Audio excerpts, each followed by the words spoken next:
ہر وقت دماغ میں گناہوں کی کیسٹ چل رہی ہوتی ہے. اور ہمارے حضرت جی دامت برکاتہم العالیہ فرماتے ہیں کہ یاد رکھیں فکر کی گندگی ذکر سے دور ہوتی ہے. ہم اس کثرت سے پروردگار ذوالجلال کو یاد کریں. رب ذوالجلال کا استحضار ہمارے دل و دماغ کے اوپر ایسا حاوی ہو جائے، ایسا چھا جائے کہ دائیں بائیں کی طرف سوچنے کی ہمارے پاس فرصت ہی نہ ہو، ہمارے پاس فراغت ہی نہ ہو. ایسے وہ ایک پروردگار ہمارے دلوں کے اندر ایسے وہ سما جائے، ایسے ہمارے دلوں کے اوپر چھا جائے، پھر کہیں جا کے بندے کو گندے خیالات سے چھٹکارا ملتا ہے. اور یہ بھی یاد رکھیں کہ آج ہمارا دماغ دو خیالات نے گندا کر دیا، مال کے خیال نے گندا کر دیا اور جمال کے خیال نے گندا کر دیا.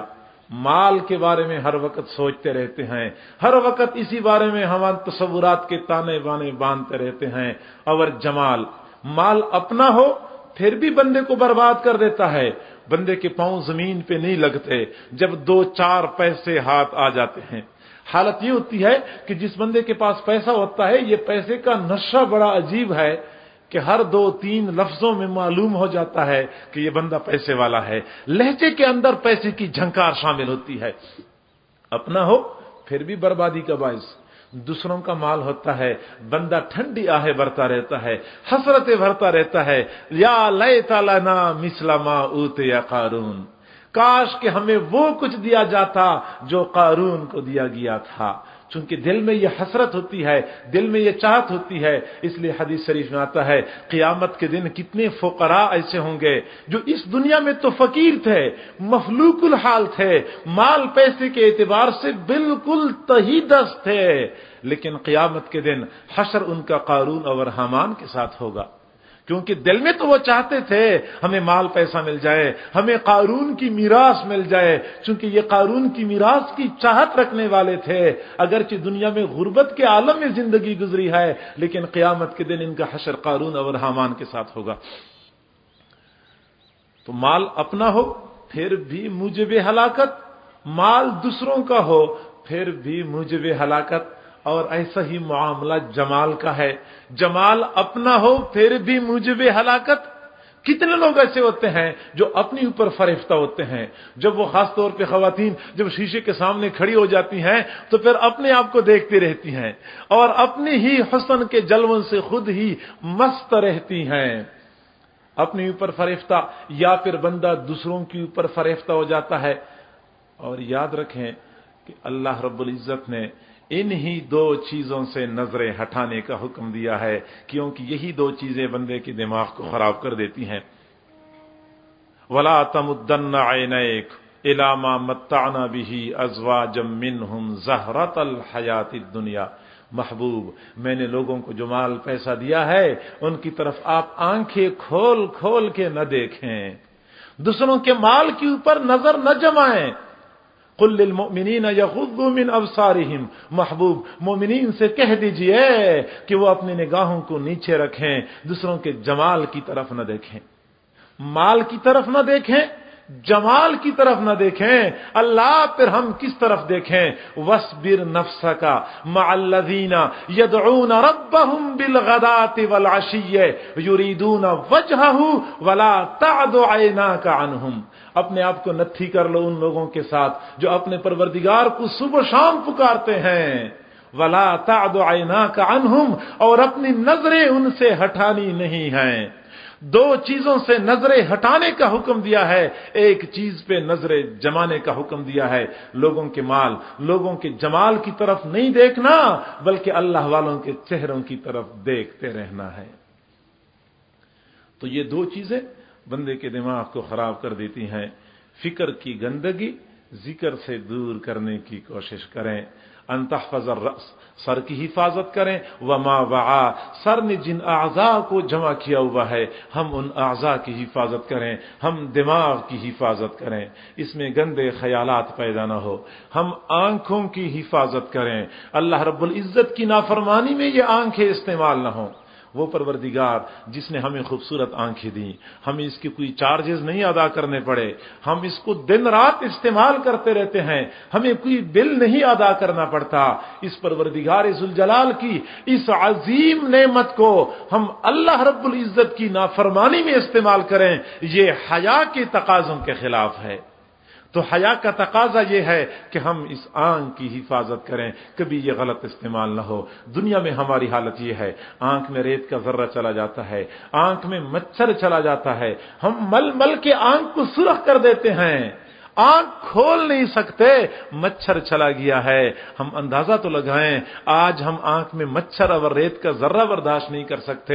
حضور صلی اللہ علیہ وسلم نے فرمایا، دنیا میں غیروں کے حسن کے جلوے دیکھنے والے قیامت کے دن ایسی آنکھوں میں گرم کھولتا ہوا سیسا ڈال دیا جائے گا۔ کیسے ہم برداشت کریں گے؟ رب ذوالجلال کی دیدار سے وہ لوگ محروم رہیں گے جو دنیا والوں کو شہوت کی نگاہ سے دیکھتے رہتے ہیں۔ آپ علیہ الصلوۃ والسلام کی حدیث کا یہی مضمون ہے۔ تو ضرورت اس بات کی ہے کہ ہم سر کی حفاظت کریں، ان آنکھوں کی حفاظت کریں، ہم زبان کی حفاظت کریں، کبھی زبان سے ایسے لفظ نہ نکلیں جو اللہ رب العزت کی ناراضگی کا ذریعہ بن جائیں۔